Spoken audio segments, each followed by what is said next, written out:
Om Swastiastu, perkenalkan kami dari kelompok 7 akan mempresentasikan materi dengan topik investasi bonds. Sebelum memulai presentasi, perkenalkan kami dari kelompok 7 yang beranggotakan 3 orang dengan saya sendiri Ninyuman Febriantika, kemudian teman saya Ikadek Katon Palgunadi dan Ikadek Mulia Dewi.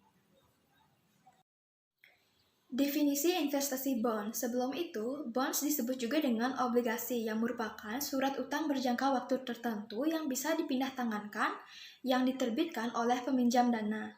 Peminjam dana bisa pemerintah dan perusahaan swasta atau korporasi kepada investor selaku kreditur.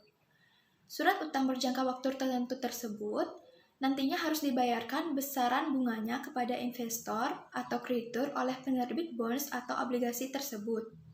Sehingga menurut Bambang Rianto, pengertian dari investasi obligasi merupakan pengakuan hutang yang dikeluarkan oleh suatu pemerintah atau perusahaan atau lembaga-lembaga lain sebagai pihak yang berhutang yang memiliki nilai nominal tertentu dan kesanggupan untuk membayar bunga secara periodik atas suatu dasar persentase tertentu yang tetap. Karakteristik obligasi. Sebagai instrumen investasi, obligasi memiliki 4 karakteristik. Yang pertama yaitu nilai obligasi. Nilai obligasi disebut juga dengan emisi obligasi yang merupakan informasi perihal jumlah dana yang diperlukan sebagai pendasaran mendapatkan utang dari investor. Yang kedua yaitu kurun waktu obligasi. Obligasi adalah instrumen investasi yang memiliki rentang waktu mulai dari 1 tahun hingga 10 tahun, namun secara umum jatuh tempo obligasi adalah 5 tahun. Yang ketiga yaitu coupon rate dan principal rate, merupakan nominal dana yang dibayarkan oleh penerbit surat utang pada pemegang obligasi saat masa jatuh tempo. Dan yang terakhir, jadwal pembayaran. Agar sesuai dengan perjanjian investasi, penerbit obligasi perlu membayarkan bunga secara berkala, biasanya bisa per trimester, per semester, atau triwulan sekali. Jenis-jenis obligasi. Berdasarkan segi penerbitan, obligasi dibagi menjadi 4 jenis. Yang pertama yaitu Treasury Bonds. Treasury Bonds adalah obligasi yang diterbitkan oleh pemerintah seperti Departemen Keuangan atau Bank Sentral suatu negara. Adapun risikonya kecil karena ditanggung langsung oleh negara. Yang kedua yaitu Corporate Bonds adalah obligasi yang diterbitkan oleh perusahaan.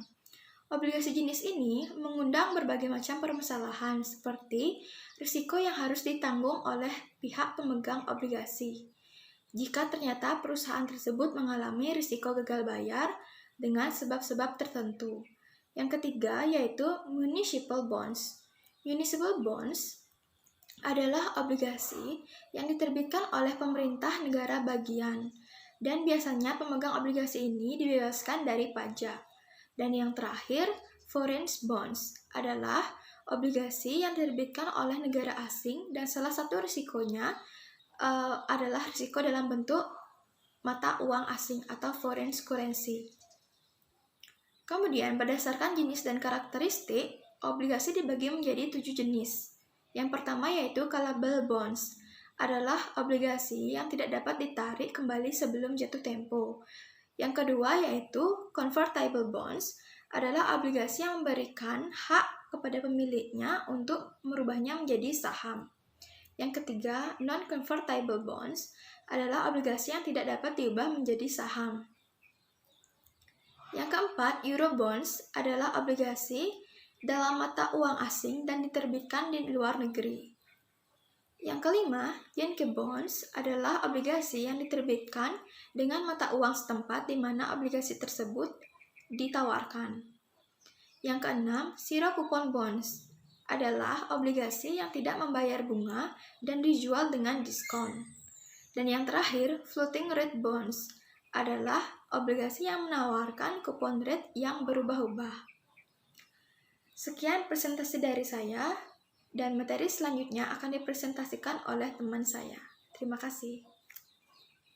Om Swastiastu, perkenalkan nama saya Kadek Katon Palgunadi. Saya akan melanjutkan presentasi dari teman saya. Yang selanjutnya yaitu resiko investasi obligasi.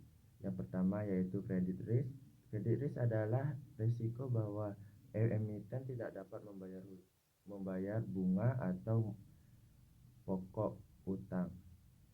Alat ukur risiko ini yang lazim digunakan adalah peringkat dari emiten obligasi. Yang kedua adalah market risk, risiko volatilitas bunga instrum dan risiko investasi dari kupon yang diterima akibat pergerakan tingkat suku bunga.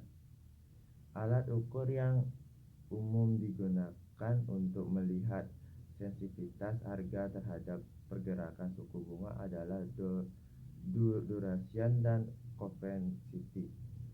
Yang ketiga ada liquidity risk.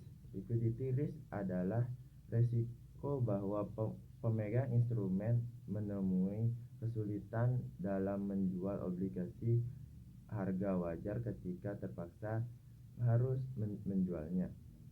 Yang keempat adalah foreign exchange risk. Foreign exchange risk merupakan risiko yang timbul karena peringkat kurs mata uang apabila berinvestasi pada suatu obligasi yang memiliki mata uang yang berbeda, yaitu keuntungan dan kerugian investasi obligasi. Keuntungan investasi obligasi yang pertama yaitu memperoleh bunga secara berkala. Yang kedua, mendapatkan capital gain saat menjual obligasi kepada investor umum. Yang ketiga, pasti dibayar kembali ditambah dengan return. Yang keempat yaitu keuntungan kupon obligasi lebih tinggi daripada keuntungan bunga deposito, dapat dijadikan sebagai jaminan atau agunan. Yang kerugian investasi obligasi, yang pertama yaitu tingkat bunga pada investasi obligasi bergantung pada bunga pasar keuangan. Jika pasar obligasi naik, maka tingkat bunga akan turun, begitupun sebaliknya. Yang kedua yaitu meski dinilai aman, investasi obligasi tetap memiliki resiko gagal bayar, terlebih jika peminjam tidak mampu membayar bunga dan pokok utang. Yang ketiga yaitu perusahaan yang mengeluarkan obligasi berpotensi melakukan penarikan sebelum masa jauh tempo apabila terdapat persyaratan tersebut dalam kontrak perjanjian. Sekian dari presentasi saya. Materi selanjutnya akan dipresentasikan oleh teman saya. Om Swastiastu. Baik, perkenalkan nama saya Nikadek Mulia Dewi dengan INPM 2020-331-21340. Saya akan melanjutkan presentasi materi selanjutnya yaitu investasi instrumen utang. Yang pertama yaitu klasifikasi investasi perusahaan di instrumen utang diatur dalam PSAK nomor 55. Investasi di instrumen utang dapat diklasifikasikan menjadi 4. Yang pertama yaitu aset keuangan yang diukur pada nilai wajar melalui laba rugi. Yang kedua yaitu investasi dalam kelompok dimiliki hingga jatuh tempo. Yang ketiga yaitu pinjaman yang diberikan dan dipiutangkan. Yang keempat yaitu aset keuangan yang diklasifikasikan dalam kelompok tersedia untuk dijual. Baik, yang kedua yaitu pengukuran setelahnya. Pengukuran setelahnya dari investasi instrumen utang yang merupakan aset keuangan yang diukur pada nilai wajar melalui laba rugi, serta aset keuangan yang tersedia untuk dijual adalah menggunakan nilai wajar. Materi selanjutnya yaitu penghentian pengakuan. Apabila terjadi penghentian pengakuan atau misal perusahaan melakukan penjualan investasi, maka identitas penghitungan keuntungan atau kerugian yang timbul dari penjualan tersebut. Pencatatan untuk penjualan investasi surat utang yang diklasifikasikan sebagai investasi tersedia untuk dijual. Pengungkapan. Beberapa syarat dari pengungkapan diatur dalam PSAK 60 yaitu yang pertama, total nilai tercatat dari tiap kategori aset keuangan yang terdiri dari aset keuangan, investasi dimiliki hingga jatuh tempo, pinjaman yang diberikan dan dipiutangkan, serta tersedia untuk dijual investasi dimiliki hingga jatuh tempo, Persyaratan yang kedua, jika entitas telah merealifikasikan aset keuangan, maka entitas mengungkapkan jumlah yang direklasifikasikan ke dan dari setiap kategori. Persyaratan yang ketiga yaitu entitas mengungkapkan jumlah tercatat aset keuangan yang dijaminkan. Persyaratan yang keempat yaitu entitas mengungkapkan pos penghasilan, beban, keuntungan, atau kerugian. Yang kelima, entitas mengungkapkan dalam ikhtisar kebijakan akuntansi yang signifikan dasar pengukuran yang digunakan dalam menyusun laporan keuangan dan kebijakan akuntansi lain.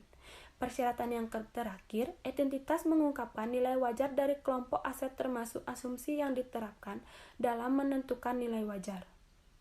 Yaitu analisis laporan keuangan. Untuk melakukan analisis laporan keuangan, perlu dilakukan pemisahan dan analisis terpisah antara hasil operasi dan hasil investasi. Investasi seperti pendapatan dividen, pendapatan bunga, serta keuntungan atau kerugian yang sudah terrealisasi maupun belum terrealisasi, dan perubahan nilai wajar pada saat mengenal usia kerja operasional entitas. Baik, terima kasih atas waktu yang telah diberikan. Sekian presentasi dari kelompok kami. Bila ada tutur kata yang salah, mohon dimaafkan. Sekian dan terima kasih. Om Santi Santi Santi Om.